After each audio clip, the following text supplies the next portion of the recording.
Magandang umaga po sa atin lahat. Ang atin pong mensahe sa araw na ito ay pagpapatuloy ng serye tungkol sa mga kwento mula sa Biblia, sa aklat ng Genesis. Partikular po sa buhay ni Abraham nang siya ay tinawag ng Diyos. Ito po ay makikita natin sa Genesis chapter 12, verse 1 to 9. Pakibukas po ng inyong mga Bible, mga kapatid. Sinabi ni Yahweh kay Abraham, "Lisanin mo ang iyong bayan, ang tahanan ng iyong ama at mga kamag-anak, at pumunta ka sa bayang ituturo ko sa iyo. Pararamihin ko ang iyong mga anak at apo, at gagawin ko silang isang malaking bansa. Pagpapalain kita, at gagawin kong dakila ang iyong pangalan, at ikaw ay magiging pagpapala sa marami. Ang sa iyo'y magpapala ay aking pagpapalain, at ang sa iyo'y susumpa ay aking susumpain. Sa pamamagitan mo, lahat ng mga bansa sa daigdig ay aking pagpapalain." Sumunod nga si Abraham sa utos ni Yahweh. Nilisan niya ang Haran noong siya ay 75 taon.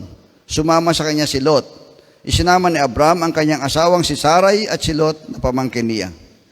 Dinala niyang lahat ang kanyang mga alipin at mga kayamanang naipon nila sa Haran. Pagkatapos nito'y nagtungo sila sa Kanaan. Pagdating nila doon, nagtuloy si Abraham sa isang banal na lugar sa Sikem, sa malaking puno ng More. Nooy naroon pa ang mga Kananeo. Nagpakita kay Abraham si Yahweh na nagsabi sa kanya, "Ito ang lupaing ibibigay ko sa iyong lahi." At nagtayo si Abraham ng altar para kay Yahweh na nagpakita sa kanya. Buhat doon, nagtuloy siya sa kabrulan sa silangan ng Betel at huminto sa pagitan ng Betel na nasa kanluran at ng Ai na nasa silangan. Nagtayo rin siya roon ng altar at sumamba kay Yahweh. Mula roon, unti-unti sila nagpatuloy papunta sa gawing timog ng Kanaan. Kung ating babalikan mga kapatid ang kasaysayan, si Abraham ay anak ni Terah na pangsyam sa salin lahi mula kay Noe. Pagkatapos ng baha, sinabi sa chapter 11 ng Genesis, na sa simula'y iisa ang wika ng mga tao at nang makarating sila sa kapatagan ng Sinar ay nagkaisang gumawa ng isang lunsod na may toring abot sa langit upang sila'y maging tanyag at huwag nang magkawatak-watak sa daigdig. Sa Genesis 11:6 ay sinabi ni Yahweh, "Ngayon ay nagkakaisa silang lahat at iisa ang kanilang wika. Pasimula pa lamang ito ng mga binabalak nilang gawin. Hindi magtatagal at gagawin nila ang anumang kanilang magustuhan." Naging matayog nga ang pangarap ng mga tao. Hindi nila isinaalang-alang si Yahweh. At ang nais gawin ay kung anong maibigan kahit taliwas sa layunin ng Diyos. Ano po ang original na plano ng Diyos? Ayon sa Genesis 1:28, "At sila'y pinagpala niya, ang sabi niya, magpakarami kayo at punin ninyo ng inyong mga anak ang buong daigdig, at kayo ang mamahala nito." Ang nais ng Diyos ay kumalat ang tao sa buong daigdig, punuin ito at pamahalaan ang daigdig.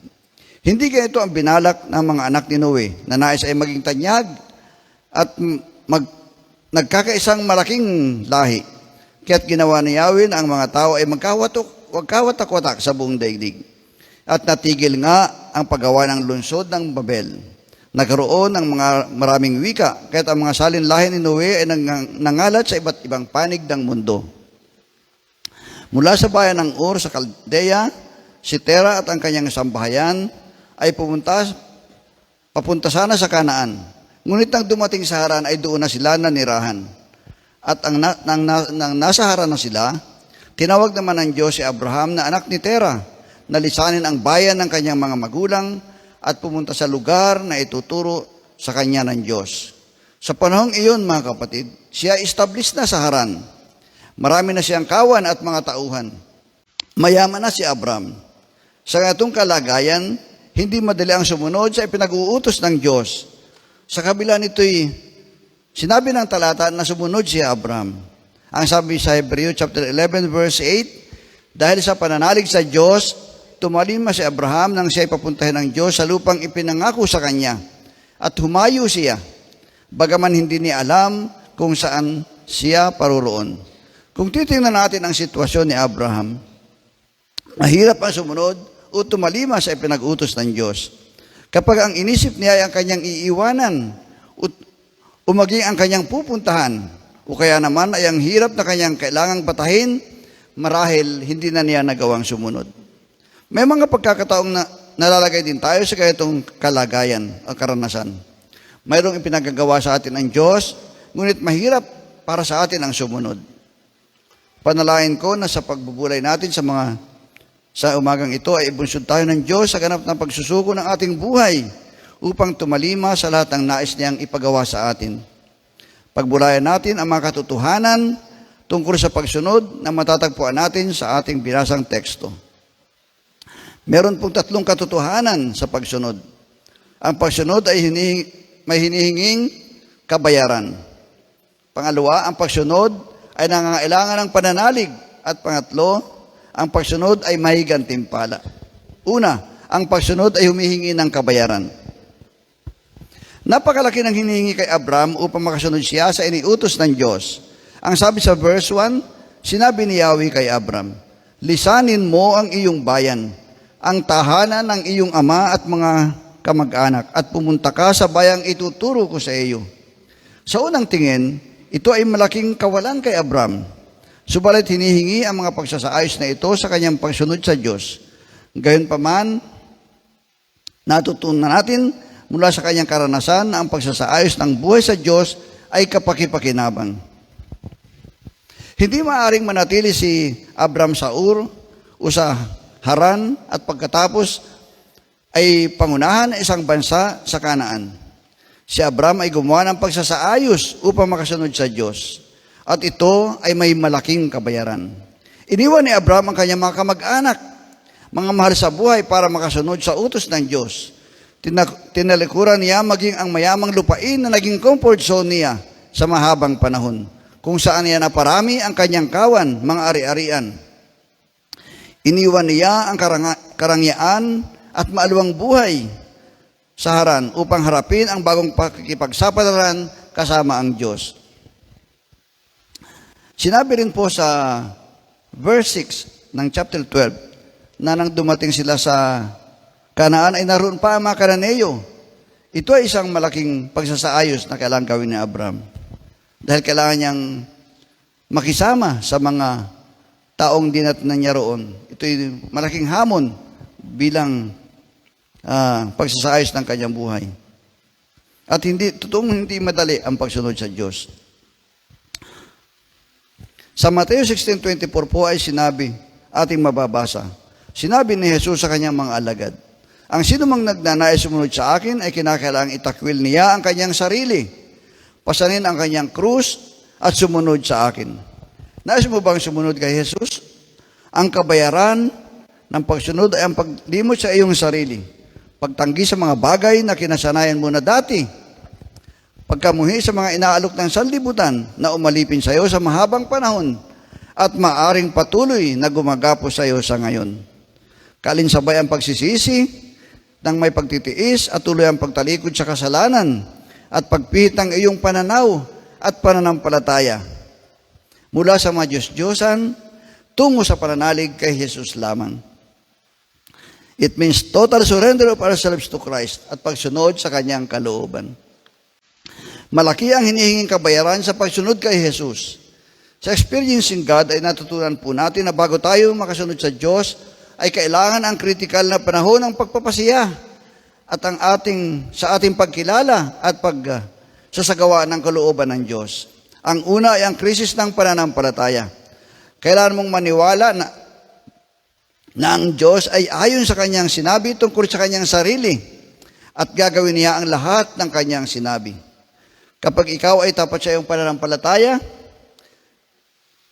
at nagtitiwala sa Diyos, may pamamalas mo ang iyong pananalig sa pamamagitan ng iyong ginagawa.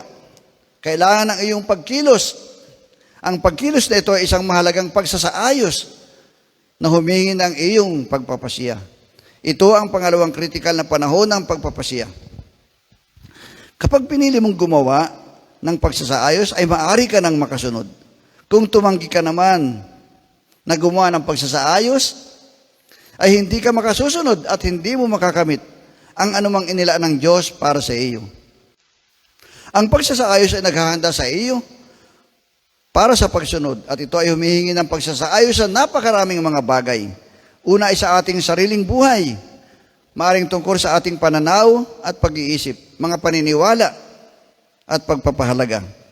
Pangalawa po ay sa ating mga kaugnayan, maging sa ating sariling asawa, sa ating pamilya, mga kaibigan at mga kakilala. At pangatlo, ito ay sa ating mga kalagayan at katayuan sa buhay, katulad ng ating trabaho, mga hanap buhay o negosyo.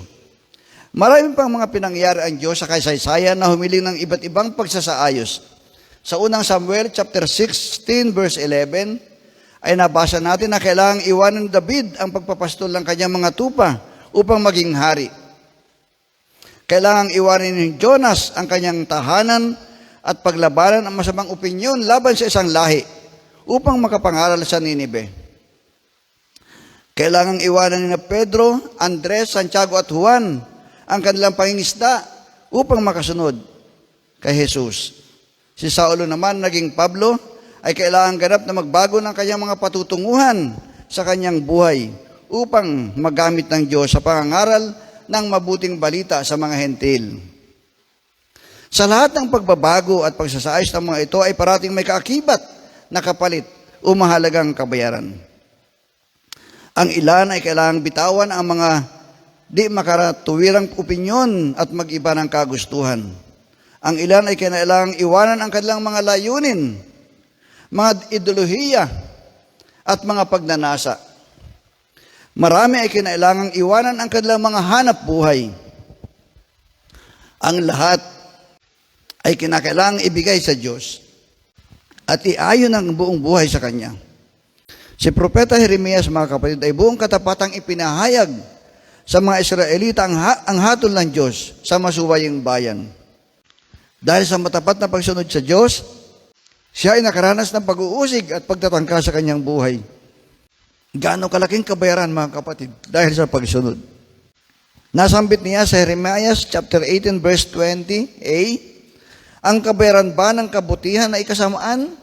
Ano't naghahanda sila ng hukay upang ako ay patayin? Kapag tinawag tayo ng Diyos, siya ay nangungusap sa iyo upang ipahayag ang kanyang gagawin sa pamagitan mo. Iyon ay paranyaya upang iayon o isaayos ang iyong buhay sa kanyang layunin at pamamaraan. Kailan mong ialayan ang iyong pag-iisip, ang iyong sinasabi at ginagawa sa kanyang layunin o panukala. Hindi ang iyong pamamaraan o dating ginagawa ang masusunod. Kailan mong gumawa ng mahalagang pagpapasya at kahandaang gumawa ng pagbabago o pagsasaayos ng iyong buhay para makasunod sa Diyos. At ito ay may hinihiling na malaking kabayaran. Kagaya ng mga nabanggit na, maaaring mga hulugan ito ng iyong sariling buhay, mga minamahal, mga kaibigan at kasama, mga ideya o paniniwala at pagpapahalaga, makabuluhang oras at panahon, pag-aaral o trabaho, mga adhikain sa buhay o hanap buhay, ari-arian, kayamanan, kalayawan, kaginhawahan o lahat ng mga yan. Handa ka bang magtiis, magsakripisyo, at ipagkaloob ang anumang kabayaran, kapalit ng pagsunod sa Diyos? Magagawa po lamang nating sumunod kung nananalig tayo sa Diyos na nag-uutos sa atin at iyan ang ikalawa nating punto. Ang pangalawa, ang pagsunod ay humihiling ng pananalig. Ang utos ni Yahweh kay Abraham sa verse 1, lisanin mo ang iyong bayan, ang tahanan ng iyong ama at mga kamag-anak, at pumunta ka sa bayang ituturo ko sa iyo. Sa Hebreo 11 verse 8, ay atin pong makikita, dahil sa pananalig sa Diyos, tumalima si Abraham nang siya ipapuntahin ng Diyos sa lupang ipinangako sa kanya. At humayo siya, bagaman hindi niya alam kung saan paroroon. Dahil din sa kanyang pananalig, siya ay nanirahan bilang dayuhan sa lupang ipinangako sa kanya ng Diyos. Tumira siya sa mga tulda. Kasama ni Isaac at Jacob, na kapwa tumanggap ng gayon ding pangako mula sa Diyos. Verse 10, habang hinihintay niyang maitatag ang lungsod na ang nagplano at nagtayo ay ang Diyos. Ipiniliwanag po sa Hebreo na kaya nagawang makasunod ni Abraham ay dahil sa kanyang pananalig sa Diyos. Tumalima si Abraham, nilisan ang kanyang bayan at humayo bagaman hindi niya alam ang tiyak na lugar na pupuntahan niya. Kapag nananalig tayo sa Diyos, susunod tayo sa Kanya kahit hindi natin alam ang kumpletong mapa. Hindi ganito ang natural sa tao, mga kapatid. Dahil practical tayo, gusto nating alam muna natin ang lahat ng detalye bago tayo sumunod. Ang mga nag-iibang bansa, kagaya ng mga OFW, o maging ang mga turista, ay pinag-aaralan muna o inaalam nila ang lugar na pupuntahan para tiyakin ang kaligtasan at maayos na kalagayan doon. Hinahanapan muna ng sagot ang mga tanong na kagaya ng paano ba tratuhin ang mga manggagawa sa Kuwait? Gaano ba kahigpit ang batas sa Saudi Arabia? At ang katumbas na parusa sa pagsuway? Saan ba ang tambayan ng mga OFW sa Taiwan at Hong Kong? Ano ang mga requirements para makapaghanap ng trabaho sa Amerika, sa UK o Australia? Sapat ba ang dadalhin kong pera para sa 3 buwang pamamalagi sa Canada? Ano ang mangyayari kung mag-overstay ako? May malalapitan ba ako? May tutulong ba sa akin? Palaging may agam-agam, may pagtatanong. At nais matiyak kung ano ang pwedeng asahan at mangyayari sa lugar na pupuntahan. And finally, ang mahalagang tanong, tutuloy ba ako? Tutuloy ba ako o hindi? Ganito po tayo. Ito ang inaasahang pananaw ng mga tao sa ating panahon. At tubili, may takot sa mga bagay na hindi tiyak. Subalit walang pag-alinlangang tumalima sa Diyos si Abram. Sa kabila ng katotohanang hindi niya batid kung saan talaga siya pinapupunta ni Yahweh. Dahil nakilala ni Abram kung sino ang Diyos, nagtiwala siya sa kanyang mga salita. Sapat na ang mga salita ng Diyos para panghawakan natin at sumunod dahil ang Diyos ay Diyos na marunong at makapangyarihan sa lahat. Huhugot tayo ng katiyakan hindi sa mga bagay na nakikita, kundi sa katotohanan kung sino ang Diyos na nag-uutos sa atin. Sinabi naman sa Hebreo chapter 11 verse 10 na dahil sa pananalig ni Abraham, siya ay nanirahan bilang dayuhan sa lupang ipinangako ng Diyos sa kanya. Nilisan niya ang kanyang bayan at namuhay sa isang lugar bilang dayuhan. Tumira daw siya sa mga tolda. Kumbaga ay nasa mansyon ka na. Umalis ka pa at lumipat sa ibang lugar at tumira sa tent. Mahirap po ito para sa kanya. Nasa komportabling kalagayan ka na, aalis ka pa. Napakahirap po ng ganon, mga kapatid. Ngunit kapag nananalig tayo sa Diyos, iiwanan natin ang ating comfort zone para sundin ang kanyang ipinagagawa sa atin.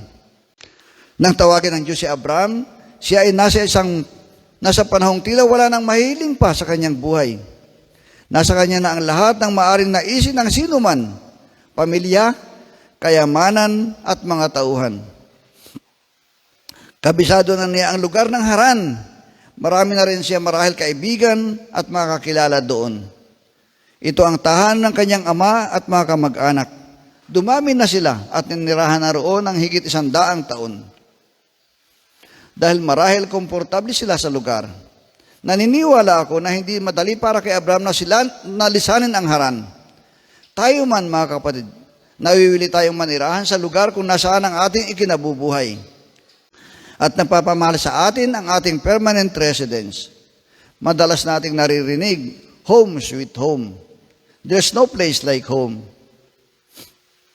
Mahirap nang iwanan ang lugar na napamahal na sa atin at kapakipakinabang.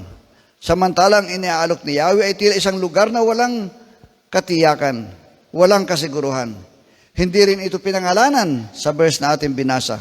At ang sabi, ituturo daw lamang. Para po bagang sinabi sa iyo, halika sumama ka. Basta sumama ka. Mukhang ito ay isang mahirap na pakikipagsapalaran. Sasama ka ba? Isusugol mo ba ang buhay, ang karangyaan, katanyagan at kayamanan sa isang lugar na hindi tiyak? Dadalhin mo ba ang iyong sambahayan? Isasama mo ba ang mga tauhan sa isang hindi tiyak na pakikipagsapalaran para iwanan at talikuran ang iyong comfort zone at lahat ng meron ka sa kasalukuyan? Nagawa ni Abraham na sumunod kahit na hindi kompleto ang detalye kung saan siya pupunta. kahit na kailangan niya magtiis at iwan ang kanyang komportabling kalagayan. Anong meron si Abraham na wala ang iba sa atin, mga kapatid? Pananalig. Sa English, faith, conviction, trust, reliance. Ito ay malalim na pagtitiwala at pag-asa sa makapangyarihang Diyos na kadalasan ay ginagamit natin upang ipahayag ang pagmamahal at pagtitiwala sa Kanyang banal na pamamatnubay at pananatili.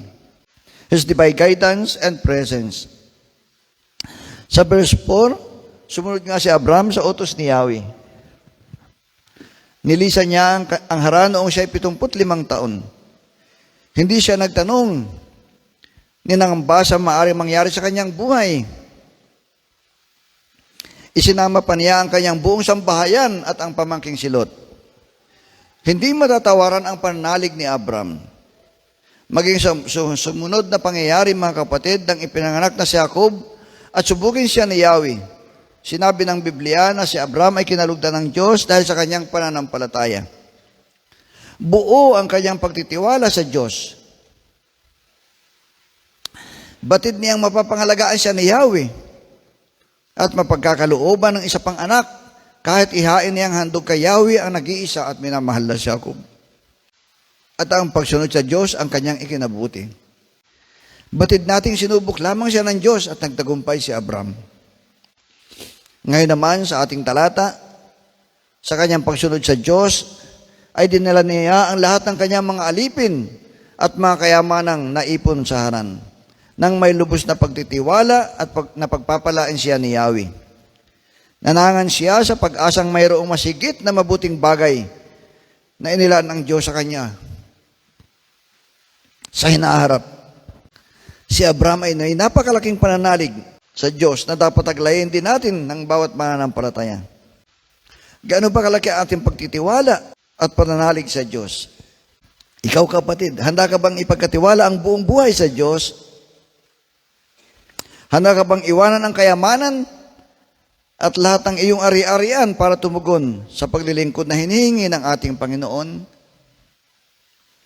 May isasakripisyo ba ang iyong pag-aaral o ang iyong trabaho alang-alang sa mga gawain na meron tayo sa ating paglilingkod sa Panginoon? Kaya bang iwanan o talikuran ang mga kamag-anak at mga mahal sa buhay para tumugon sa panawagan ng Diyos? Hahayo ka ba para magmisyon sa isang lugar na mapanganib at nakakatakot? Subalit hinihiling ng ating Panginoon. Napakalaking hamon, mga kapatid. At ito'y kailangan ng pananalig, matibay na pananalig. At hindi naman po tayo malulugi dahil nangako ang Diyos na pagpapala sa mga tatalima sa Kanya. At yan po ang panghuli at pangatlo nating punto. Pangatlo, ang pagsunod ay may gantimpala. Ang sabi po doon, pararamihin ko ang iyong mga anak at apo at gagawin ko silang isang malaking bansa. Pagpapalain kita at gagawin kong dakila ang iyong pangalan at ikaw ay magiging pagpapala sa marami. Ang sa iyo magpapala ay aking pagpapalain at ang sa iyo susumpa ay aking susumpain. Sa pamamagitan mo, lahat ng mga bansa sa daigdig ay aking pagpapalain. Sa atin pong batayang talata ay makilang beses binanggit ang paakong pagpapala ng Diyos kay Abraham. Nangako si Yahweh na paparamihin ang mga anak at apo ni Abraham at gagawin silang isang malaking bansa. Tiyak ang Diyos sa kanyang layunin at inila ang pagpapala kay Abraham. Hindi pa man nakakasunod si Abraham, ay sinabi na niya, pagpapalain kita. Walang kondisyon, walang hinihintay na tugon. Walang pag-alinlangan sa pananalig at pagsunod ni Abraham. Sa verse 2b and 3, pagpapalain kita at gagawin kong dakila ang iyong pangalan at ikaw ay magiging pagpapala sa marami. Ang sa iyo magpapala ay aking pagpapalain at ang sa iyo susumpa ay aking susumpain. Sa pamamagitan mo, lahat ng mga bansa sa daigdig ay aking pagpapalain. Ang lahat ng ito ay inilaan na ng Diyos kay Abraham at tinanggap na niya bago pa siya nakasunod.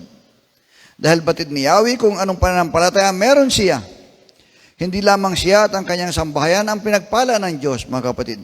Ang mga tao sa lahat ng mga bansa, maging Grego o mga Hentil, ay nakaranas ng kahabagan at mabiyayang pagliligtas ng Diyos sa pamamagitan ng kanyang pagsunod. Tayo man ay nakinabang din at tumanggap ng pagpapala sa pamamagitan ni Abraham na totoong kinalugdan ng Diyos. Napakasaganang pagpapala na patuloy nating tinatanggap at pinakikinabangan sa ating panahon. Tunay na malaki ang kabayaran ng pagsunod, ngunit higit naman pong pagpapala ang naghihintay sa mga susunod sa pinagagawa ng Diyos. Hindi nga lang po ito katulad ng mga pagpapalang inaasahan ng mga tao sa sanlibutan. Ang mga pagpapalang naghihintay sa mga tatalima sa salita ng Diyos ay hindi katulad ng mga pagpapalang ipinapangako ng mga prosperity gospel na ating naririnig. Kundi higit pa po doon, hindi mga bagay na pansamantala, kundi mga bagay na pangwalang hanggan. Hindi material, kundi spiritual. Maaring pagpapalain tayo materially, ngunit higit pa sa mga material na bagay ang ipinangako ng Diyos. Ang sabi sa Hebreo 11:13, silang lahat ay namatay na may pananalig sa Diyos. Hindi nila nakamtan ang mga ipinangako ng Diyos, ngunit natanong nila iyon mula sa malayo. Kinilala nilang sila'y dayuhan lamang at nangingibang bayan dito sa lupa. 16, ngunit ang hinahangad nila ay isang lungsod na lalong mabuti, yaong nasa langit. Kaya hindi ikinaya ng Diyos na siya maging Diyos nila, sapagkat ipinaghanda niya sila ng isang lungsod. Hindi po sumunod si Abraham dahil sa mga material na bagay, na pakinabang natatamuhin niya sa lupaing pinagdalhan sa kanya ng Diyos. Ang totoo pa nga, kung yun lamang ang gantimpala na naghihintay sa kanyang pagsunod, ay lugi pa siya. Sa dami ng kanyang sakripisyong ginawa, sa dami ng hirap at pagtitiis, bakit pa niya kailangang lisanin ang kanyang bayan kung saan established na siya? Bakit kailangan pa niyang iwanan ang komportabling kalagayan niya? Bakit kailangan niyang tumira sa mga tolda at magpalipat-lipat ng tirahan? Bakit pa niya kailangan gawin ang lahat ng ito kung ang gantimpala lamang na hinihintay niya ay gantimpalang panlupa, isang mas maalwan o mas mayamang kalagayan sa ibang bayan? Hindi yun ang nasa isip ni Abraham, mga kapatid. Maging ang lahat ng mga dakilang tao sa pananampalataya na nauna sa atin noong unang panahon. Ayon sa Hebreo 11, sa verse 16, ay sinabi ang hinahangad talaga nila isang lungsod na lalong mabuti, yaong nasa langit. At nang ipinako ng Diyos kay Abraham na ang kanyang lahi ay pararamihin kasing dami ng bituin sa langit, naunawaan ni Abraham na hindi ito literal, kundi spiritual. Ito ay spiritual na bayan. Ang bayang pinili ng Diyos. Ang lahat ng sumasampalataya sa Diyos. Ibinigay ng Diyos ang pangako para tiyakin, hikayatin si Abraham na sumunod. Sa ating panahon, nangako naman ang Diyos ng kapatawaran, kaligtasan mula kasalanan at mula sa kaparusahan, at buhay na walang hanggan sa mga taong magsisisi, tatalikod sa mga kasalanan, magsusuko ng buhay at sasampalataya kay Jesus. Parang lugi, ngunit ang totoo'y hindi lugi. Ang sabi sa Biblia, ano nga ang mapapala ng tao kung makamtan man niya ang buong sanlibutan, ngunit napapahamak naman ang kanyang kaluluwa. Kapag naunawaan po natin kung ano ang naghihintay ng mga pagpapalang pangwalang hanggan sa mga tatalima sa Diyos, ay agad tayong susunod tulad ni Abraham. Ang pagsunod ni Abraham ay nagdulot ng pagpapala hindi lamang sa kanya, kundi sa kanyang sambahayan at sa lahat ng mga bansa. Kung ang ating pagsunod ay magdudulot ng eternal na pagpapala sa atin, sa mga taong mahal natin, at sa mga taong maaabot natin kay Kristo, hindi ba't sulit ang lahat ng ating sakripisyo at pagtitiis? Kung ang pagsunod mo sa pinagagawa ng Diyos ay kakasangkapanin ka para maligtas sa mga taong napapahamak, hindi ba't sulit ang ating pagsunod? Hindi nangangako ang Diyos ng isang maluwang buhay sa mga susunod sa Kanya. Ngunit nangako siya ng isang buhay na tunay na pinagpala at isang buhay na nagiging pagpapala sa iba. Ngunit kung tayo susuway at hindi tatalima sa salita ng Diyos, ang aanhin natin ay sumpa at hindi pagpapala. Ang sabi sa Deuteronomy chapter 30 verse 19, saksi ko ang langit at ang lupa, na ngayon inilahad ko sa inyo ang buhay o kamatayan, at ang pagpapala o sumpa. Kaya piliin ninyo ang buhay para kayo at ang inyong lahi ay mabuhay ng matagal. Mapalad ang mga anak ni Abraham, mga taong isinuko ang kanilang buhay kay Kristo, nang may pananalig at sumunod kay Jesus, dahil tiyak ang pagpapalang nakalaan sa kanila, ayon sa pangako ng Diyos. Samantalang kahabag-habag naman ang mga suwail at sumpa ang kanilang matatanggap. Sa Deuteronomy 28:15 hanggang 62 po, ay ating mababasa ang sinabi ng Diyos sa mga Israelita. Pakibakos po ang inyong Bible sa Deuteronomy 28, verse 15 to 62. Ito po medyo mahaba, kaya samahan niyo po ako mga kapatid. Kung susundin lamang ninyo si Yahweh na inyong Diyos at tutuparin ang kanyang mga utos, gagawin niya kayong pinakadakila sa lahat ng mga bansa, sa lahat ng lupa. Mapapasa inyo ang lahat ng mga pagpapalang ito. Ang sumunod pong verse ay nag-umpisa sa pagpapalain niya kayo. And isa pang verse ay pagpapalain niya kayo. Ipagpatuloy niyo po at marami kayong makikitang pagpapalang inilaan sa bayan ng Diyos. At sa verse 13, gagawin kayo ng Diyos ninyo si Yahweh na pinuno ng mga bansa at hindi tagasunod. Uunlad kayo at hindi mabibigo kung susundin ninyong mabuti ang kanyang mga utos na ibinibigay ko sa inyo ngayon. Ito ang pangako ng Diyos sa mga Israelita.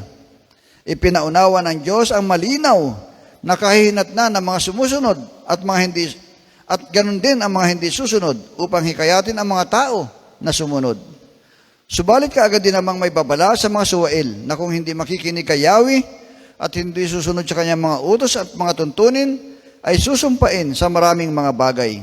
Mabibigo sa lahat ng mga gagawin at padadalhan ng kahirapan, kaguluhan, karamdaman at hindi aalisan ng salot hanggang sa malipol dahil sa pagtalikod sa Diyos. Wala na pong pinakamabuti para sa atin kundi ang sumunod at tumalima sa mga salita ng Diyos. Tiyak na parurusahan ang mga taong patuloy na naghihimagsik sa Diyos. Ngunit pagpapalain ng tunay ang mga nagpapasakop at tumatalima sa Kanya. Sa Deuteronomy 11:26, sa araw na ito, bibigyan ko kayo ng pagpipilian, pagpapala o sumpa. Mamili ka kapatid. Binibigyan tayo ng pagkakataong mamili. Pagpapala ang nakalaan sa matuwid at sumusunod sa kalooban ng Diyos.